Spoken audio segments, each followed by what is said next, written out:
Hey guys, have you got a passion for candles and do you want to start turning it into a side hustle, start selling it to the wider community, not just your friends and family, very well meaning, but do you want to start selling it to the wider community? Well, stay with me on this one. I will be breaking down all the steps to sell candles and market it to the world step by step, nice and easy.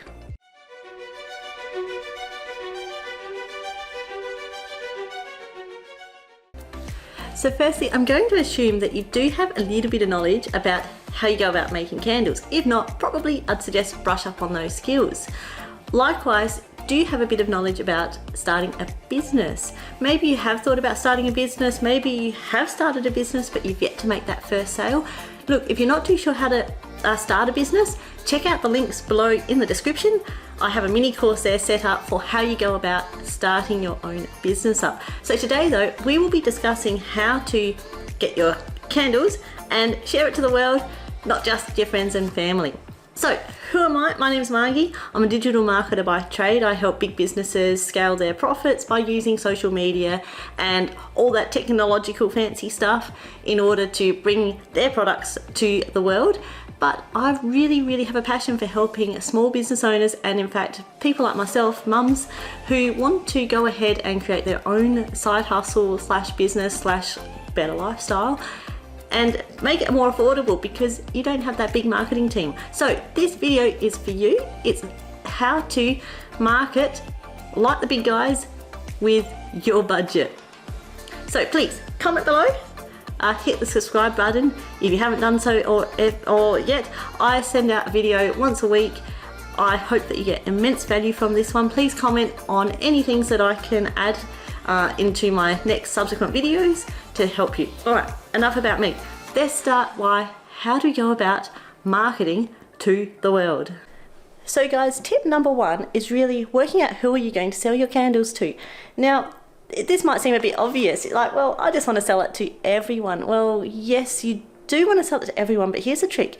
You really need to work out exactly who that person is that is going to buy your candles. So are you selling it to the stay-at-home mum?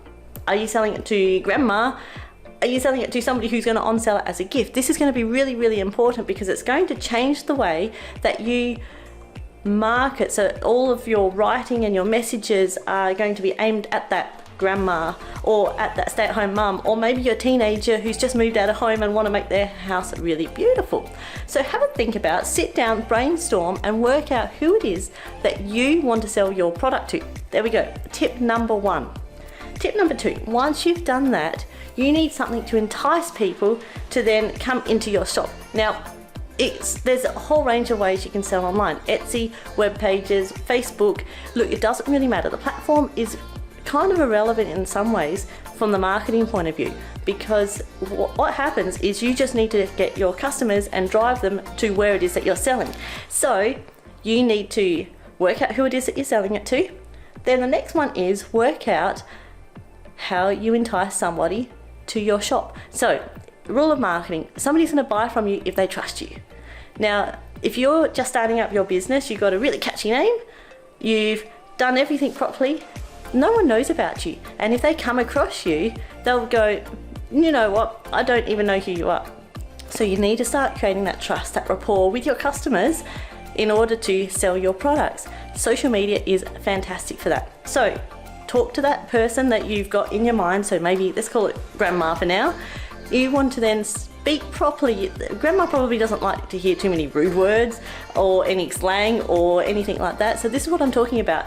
You need to design all your text and your pictures for that particular person who'll be buying your product. Speak directly to them. Then that way they go, ah, now I know what you're talking about. I really want your candles that is made just for my house. So the next tip, how do you entice somebody into your store? You create something called a lead magnet. Now, if you haven't any marketing experience before, basically what a lead magnet is, it's something of value in exchange for something else. And when I talk about value, I don't mean monetary, I mean educational, something inspiring, something that's going to help that particular customer know about your product. So you sort of want to educate them. So for candles, you might want to create a lead magnet that might be how to decorate your house with beautiful scented candles and how to choose the right color scheme, or maybe you might want to say something along the lines of explain the scents and the aromas of your particular range of candles. So you want something educational for your product to tell people. Now, where do you put this? You create a file such as a PDF or maybe a training video. So grab your mobile phone out. There we go, grab your mobile phone out and you can start filming on your phone. So videos are really good. Another way of doing it is maybe an audio file for those time poor people. Audio files are fantastic. Then that way you can just talk and have a bit of training, and maybe just even a general chit chat where you can create that rapport with your customer. Also, you create a bit of education for them and you make yourself a bit of a point of authority. And then that way you start creating that trust, people to buy. Now, marketing is a process. It's not something that you're going to make an Etsy page and then everyone comes, because if that's the case, everyone's going to do it. So please don't be disheartened when you first get your page started, nothing happens. So this is the step-by-step process. You create your lead magnet as a PDF. Now, some really good tips that I've found is that lead magnet you save into a file such as your Google OneDrive, and you make a link that's accessible for everyone. So I think it's you make it a public view, and then that way you can then share that link with your customers. So that's your lead magnet. Now, what do you do with a lead magnet? You then exchange that lead magnet for an email address. You need a bit of software for this. So an email list is the most important thing. Whether you're a small business, big business, really huge business, you need that email list to create an ongoing rapport with your customers. The email list is easy. It's a software. There's a lot of free ones out there. MailChimp's a really good for free one. I personally use ActiveCampaign. I love them because they're so simple to use, but there is a bit of a fee involved for that one. You need to have a bit of a research. I'll drop some links in the description below to some of the possible software that you can use. And then that way you can, through that software, you make a template to then put your lead magnet on the template, and then you exchange it for an email address. It does become pretty self-explanatory, and I will do subsequent videos on that technical aspect of it, on how you put your lead magnet and exchange it for your email address. But for now, just be aware that that's what the lead magnet's all about. So you then get somebody's email onto your list. Where do you go about putting these lead magnets? Well, social media. So you can see here follows the steps. So you've worked out your customer, you've created a lead magnet which is going to entice them into your world, your company, and then you get their email address on your email list. So that lead magnet, what do you do with it? You put it on social media. So Facebook and Instagram, let's have a quick chat all about that one. Okay, so Facebook and Instagram, there's a couple of ways you can go about it. Firstly, your business or your new business must have a Facebook page. Look, that goes hands down without saying. It's a bit like the old days where if you didn't have your Yellow Pages address, no one's going to find you. Well, likewise with Facebook, it's a bit of a social proof for your company. If they turn up to your business page and you've got nothing posted up there, they're going to go, hey, you're a bit of a ghost town, and probably they'll be turned off buying. It's all about that social proof. So if you don't believe me, go and have a look at some of the big brands, have a look at their Facebook pages. They'll be really engaged with their customers and their audience. So you need to set up your Facebook and your Instagram pages. Facebook, how do you go about it? Make sure that your bio is optimized. By that, I mean, put what it is that you sell and how you go about selling it to lots of people in the bio. Then make sure your contact details are up and running. And then what you can do is when you put your posts, talk directly to that customer. So talk directly to grandma in this particular instance, and use photos that you reckon that grandma might like. Take the captions on the photos. Talk about everything as you would talk to grandma, because in that way, grandma is going to feel more at home and going to resonate well with your particular candles and your products and the scents and everything that goes with it. What you then need to do is put that link to that lead magnet in the post. So you then entice people to going, great, thanks for liking my post. Please click on this link and I'm going to send you something in exchange for your email address. The ways you go about it is don't appear salesy. This is rule number one. There's lots of rules, isn't there, today? But rule number one, don't ever appear salesy. You need to talk to your customers like they're your friends. You wouldn't go up to your friends and go, hey, how are you? Come buy my stuff. You'd go, hey, how are you? How was your day? What have you been up to? Oh, you like my candles? Oh, that's lovely. Let me tell you a little bit about them. Okay, so you might be interested. Cool. All right, well, here's the prices, etc. So it goes on that a journey, a customer journey to getting to know you, to then, cool, I feel comfortable enough to buy from you.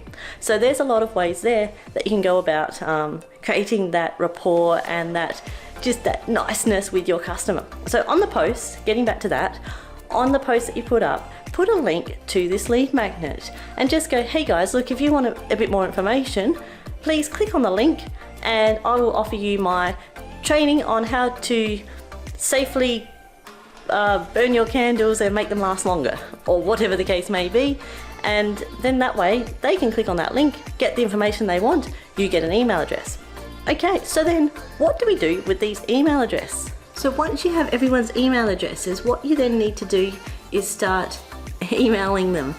But there's lots and lots of tricks. Firstly, I want you to think about how many emails do you get from other companies?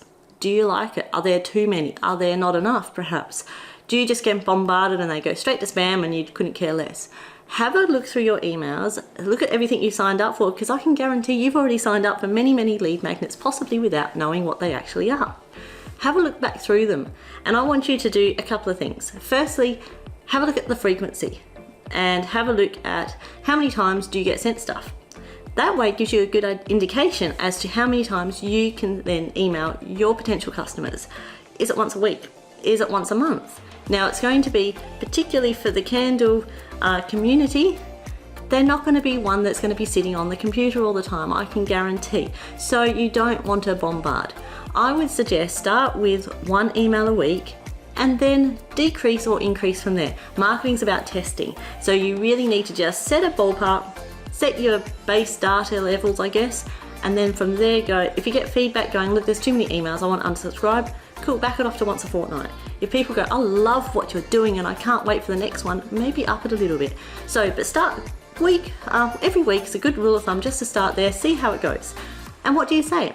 So once somebody signs up from your lead magnet, through the email software, you can then automate certain sequences. The first sequence that I suggest you automate is one called a welcome sequence. That gets your potential customer and starts bringing them into your business and your world. In a welcome sequence, what you want to do is welcome them.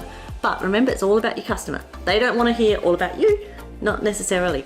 So welcome them. Start by telling them a bit about your product. Then what you can do is go, okay, well, here's a little bit more educational value. Perhaps don't forget you've downloaded that lead magnet. Is there anything that I can do to help? Or maybe a little bit extra information on top of that. On the third and fourth welcome email, then that's when you can start going, well, this is my backstory, this is my products. Now, in a welcome sequence, it's really important not to sell anything. This might sound counterintuitive, however, you want to create that rapport. Like I said, you just don't go, hey, how are you? Buy my stuff. You go, hey, how are you? How was your day? Okay, remember that, really, really important. So welcome sequence emails should last about 3 to 5. Now, there's no rule of thumb here, and it's basically trial and error.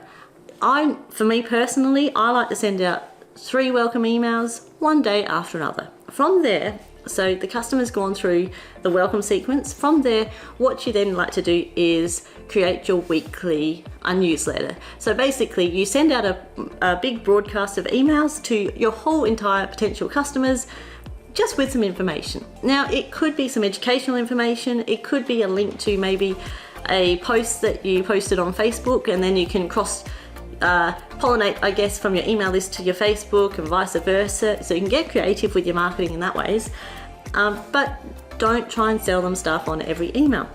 Sure, if you've got a sale coming up or something of importance like that, you may want to notify them of that, but predominantly what you want to do is just educate them about your product.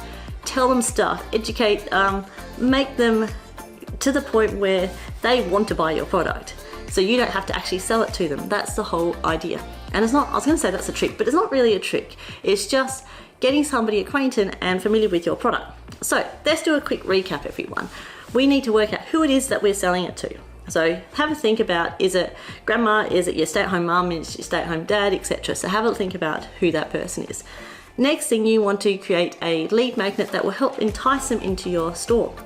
Secondly, you would like to then make an email, get your email software and start creating a list of emails that you can collect.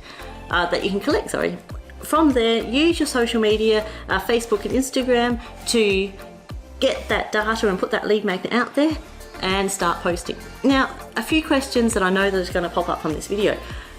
Social media is fantastic. How much do I post on social media? Now, there will be a whole lot of new videos coming out very shortly about the ins and outs on Facebook and Instagram. But like I said before, make sure your Facebook bio is optimized, and likewise your Instagram bio is optimized. By that I mean, make sure that you tell people very clearly what it is that you do and what it is that you sell. Next, make sure there's a link to where it is that you sell your stuff. So whether it be your Facebook page, the business side of your Facebook page, Etsy, or your own web page, make sure you put a link to that. Also, make sure that your contact details are up to date, and then start posting. Now, if you stick with about, say, 3 times a week posting, I can't get my words out today, posting on Facebook, that's a really, really good place to start. Then you can, from there, up it or decrease it, depending on your lifestyle. Social media is fantastic. The more you're on it, the more rewards you will see, but you also have to balance it with life. Don't forget about that one. Instagram, likewise, try and aim for about 3 posts per week. That's just a really good general maintenance of your Instagram and Facebook pages.